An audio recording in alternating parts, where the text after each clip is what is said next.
Tere! Mina olen Kätlin Smart Accountsist ning täna näitan teile põhivaraseadete lehte ja räägin, miks see leht hea on. Põhivaraseadete lehele navigeerimiseks tuleb avada põhivarad, põhivaraseaded.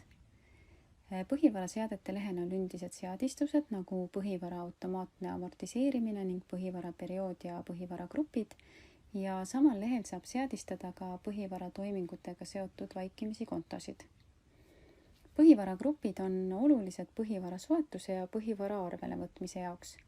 Nimelt, kui ostuarvel, millega ostetakse põhivara, kasutatakse mõnda sellist kontot, mis kuulub põhivaragruppi, avatakse automaatselt ka põhivarakaart. Ja toome ka näite. Oletame, et ettevõte soetab põhivara ning arvereal kasutatakse põhivarakontot 10921.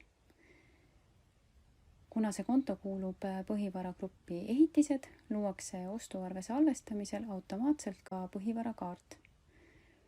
Ja loomulikult, kui selline ostuarve tuvastatakse, teavitab süsteem arve salvestamisel kasutajat võimalusest võtta see põhivara arvele. Kui põhivaragruppi ehitised amortisatsiooni määraks on 10%, siis määratakse ka põhivarakaardile amortisatsiooni määraks 10%.